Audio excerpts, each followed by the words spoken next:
कार्तिक माह का महात्म्यम 33वां अध्याय। श्री सूत जी ने कहा कि इस प्रकार अपनी अत्यंत प्रिय सत्यभामा को यह कथा सुनाकर भगवान श्री कृष्ण संध्या उपासन करने के लिए अपनी माता के घर चले गए। यह कार्तिक मास का व्रत भगवान विष्णु को अति प्रिय है। इस कार्तिक मास में 5 चीजें बहुत ही प्रधान हैं। पहला, रात्रि जागरण। दूसरा, प्रातःकाल स्नान। तीसरा, तुलसी और वट का सिंचन। चौथा, उद्यापन। और 5वां, दीपदान। यह 5 कर्म करने से भगवान विष्णु अत्यंत प्रसन्न होते हैं। ऋषि बोले कि भगवान विष्णु को अत्यंत प्रिय और अधिक फल प्रदान करने वाले कार्तिक मास के प्रत्येक अंग अर्थात सभी अध्याय का आपने हमें श्रवण कराया। यह मोक्ष की कामना करने वाले तथा भोग की कामना इच्छा रखने वाले मनुष्य को यह व्रत करना चाहिए। इसके अतिरिक्त हम आपसे एक बात पूछना चाहते हैं कि यदि कार्तिक मास का व्रत करने वाला मनुष्य यदि कोई संकट में फंस जाए या किसी वन में या किसी प्रकार से रोगग्रस्त हो तो वह किस प्रकार से कार्तिक मास का व्रत करे, क्योंकि कार्तिक मास का व्रत भगवान विष्णु को अत्यंत प्रिय है। इस प्रकार से इसे छोड़ना भी नहीं चाहिए तथा संकट के समय में इस व्रत को कैसे आरंभ और पूर्ण किया जा सकता है, कृपा करके बताइए। तब श्री सूत जी ने कहा कि यदि कार्तिक मास का व्रत करने वाला मनुष्य किसी संकट में पड़ जाए या रोगी हो जाए या अन्य किसी पीड़ा में फंस जाए तो उसका निवारण मैं तुम्हें बताता हूँ। अगर वह व्यक्ति कहीं और फंस गया है, किसी ग्राम में फंस गया है, तो उसे भगवान के मंदिर में जाकर शयन कर लेना चाहिए। यदि वह वन में है तो उसे पीपल या तुलसी का वन खोजना चाहिए। यदि वह संकट में है तो भगवान का ध्यान करते हुए उसी स्थान पर उनका ध्यान स्मरण करना चाहिए। ऐसा करने से सहस्त्रों गायों के दान का फल प्राप्त होता है। जो मनुष्य भगवान विष्णु के सामने कीर्तन करता है, उनका ध्यान करता है, उसे वाजपेयी यज्ञ के समान फल की प्राप्ति होती है। और श्रीहरि के कीर्तन में नित्य करने वाले मनुष्य को तीर्थों स्नान का फल मिल जाता है। किसी संकट के समय रोगी हो जाने पर या जल न मिलने पर केवल भगवान विष्णु के नाम का ही मार्जन लेना चाहिए।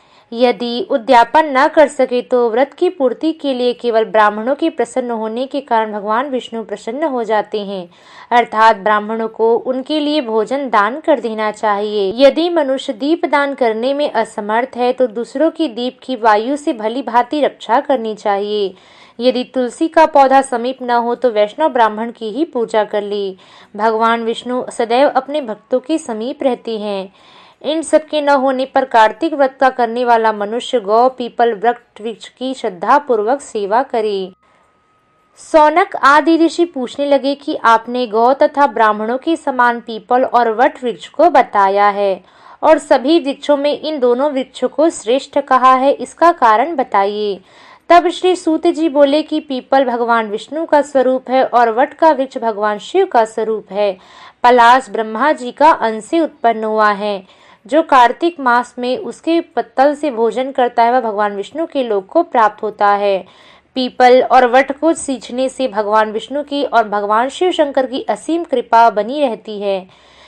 ऋषियों ने पूछा कि हे प्रभु, अभी भी हमारे मन में एक शंका है कि भगवान ब्रह्मा विष्णु महेश ने वृक्ष का स्वरूप धारण क्यों किया। हमारे इस प्रश्न का उत्तर दीजिए और हमारी शंका का निवारण कीजिए। श्री सूत जी बोले कि प्राचीन काल में भगवान शिव शंकर तथा माता पार्वती विहार कर रहे थे। उस समय सभी देवता देव कार्य के लिए भगवान शिव से प्रश्न करने के लिए आए थे। भगवान शिव के साथ विहार करते हुए माता पार्वती बहुत प्रसन्न थी, परंतु उसी समय सभी देवता जब आ गए तो माता पार्वती विहार में विघ्न हो जाने के कारण बहुत ही क्रोधित हो गई।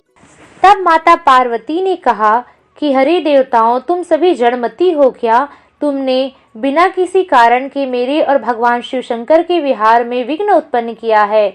अतएव भगवान शिव शंकर सहित आप सभी ने मेरे मन की इच्छा को नहीं समझा, इसलिए आप सभी जड़मती है, इसलिए आप सभी वृक्ष बन जाओगे। तब श्री सूत जी बोले कि इस प्रकार माता पार्वती जी के श्राप के कारण समस्त देवता वृक्ष बन गए। यही कारण है कि भगवान विष्णु पीपल में, शिव जी वट वृक्ष हो गए और ब्रह्मा जी पलाश के वृक्ष हुए। परंतु भगवान विष्णु और प्रभु सब जानते थे कि यह देव कार्य से ऐसा होना ही था। इस प्रकार से उन्होंने माता पार्वती के श्राप को सहज ही स्वीकार लिया। भगवान विष्णु में शनिदेव का योग होने के कारण शनिवार को पीपल छूने से शनि देवता प्रसन्न होते हैं। प्रेम से बोल लक्ष्मी नारायण भगवान की जय, पद्मनाभ भगवान की जय।